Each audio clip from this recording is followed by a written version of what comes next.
Bankura shopping মলে এত সুন্দর সুন্দর সোয়েটার দেখবো সস্তার মধ্যে, এত কমের মধ্যে, ভাবতে পারি। হ্যাঁ, তো ফাইনালি আজকে আমি আর আমার ভাগনা বেরিয়ে যাচ্ছি, কারণ ভাগনা আমাকে ছাড়তে চাইছে না। ঠিক আছে, তো ফাইনালি পেট্রোল পাম্পের দিকে চলেছি তেল ভরার জন্য। হ্যাঁ, তারপর আমি আর আমার ভাগনা একটু ঘুরতে বেরিয়েছি তেল ভরার পর, কারণ ওকে একটু না ঘুরলেও আমাকে দোকান তো যেতেই দেবে না, মানে কি। হ্যাঁ, তারপরে দোকানে চলে যেতে হবে, কারণ অনেক ঘোরাঘুরি করেছি ভাগনাকে নিয়ে। তো ফাইনালি দেখছি দোকানে অনেকজন, অনেক কাস্টমার বসে আছে। তো সব ফাইনালি তারপর দোকানে চলে এলাম, দোকানে এসে চুল টুল কাটতে হবে। এরপর তারপর দেখতে দেখতে কখন দুপুর হয়ে গেল বুঝতে পারলাম। তো প্রচন্ড খিদে পেয়েছি, তো খাবার খেয়ে নিচ্ছি। তো খাবার খেয়ে এরপর একটা দেখলাম সিগারেট, তো এটা মালয়েশিয়ান না অস্ট্রেলিয়ান আমি বুঝতে পারছি না। তো ফাইনালি তারপর একটু ঘুরতে বেরোলাম সাইকেল নিয়ে, কারণ দুপুরবেলা একটা ভাই সাইকেল চালাচ্ছিলাম। তারপরে ফাইনালি বাড়ি চলে এলাম, বাড়ি এসে পর মানে বেরোতে হবে এরপর আমাকে। সো ফাইনালি হেলমেট টেলমেট নিয়ে রেডি, এরপর কান্দায় করে হেলমেট নিয়ে রেডি। সো ফাইনালি এরপর বেরিয়ে যেতে হবে আমাকে বাইকে। এমনিতে রাত হয়ে গেছে, তো রাত্রের ভিউজটা দেখতে পাচ্ছ রাস্তায় যেতে যেতে, কি বলবো। হ্যাঁ, তো ফাইনালি দেখতে দেখতে অনেক রাত্রি হয়ে গেছে, তোমরা দেখতেই পাচ্ছ, মানে এত রাত হয়ে গেছে কি বলবো। তারপর পেট্রোল পাম্পে চলে এলাম, কারণ পেট্রোল পাম্পে না তেল ভরলে গাড়ি এগোবে না। মানুষ পেটে না খেলে কোনোদিনও তো কাজ করতে পারে না, সেরকম। ফাইনালি তারপর বেরিয়ে যাচ্ছি।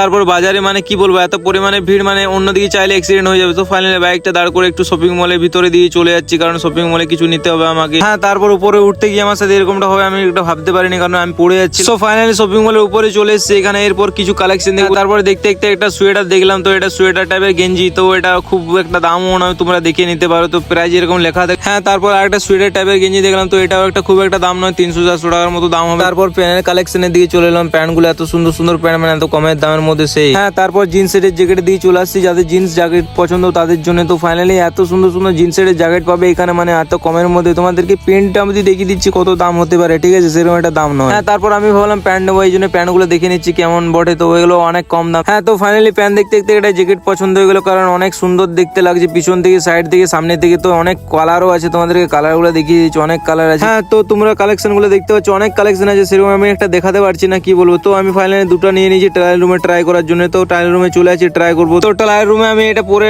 কি চেক করে নিচ্ছি কেমন লাগছে আমাকে। তো তোমরা দেখতে পাচ্ছ কোয়ালিটি গুলো কেমন। তো আর একটা ট্রাই করেছি, এটাও দেখো কোয়ালিটি কেমন কেমন লাগছে, কমেন্টে বলবে আমাকে কোনটা নেওয়া উচিত ছিল। ঠিক আছে, আমি একটাও নিইনি, কিন্তু কোনটা নেওয়া উচিত ছিল সেটা বলবে। হ্যাঁ, সো ফাইনালি এরপর বেরিয়ে যেতে হবে, কারণ অনেক রাত হলো, বাড়ির থেকেও ফোন টোন করছে, আর ভিডিও তো করতে পারছি না, ফোনের উপর ফোন আসছে। তো ফাইনালি তারপর বেরিয়ে যাচ্ছি।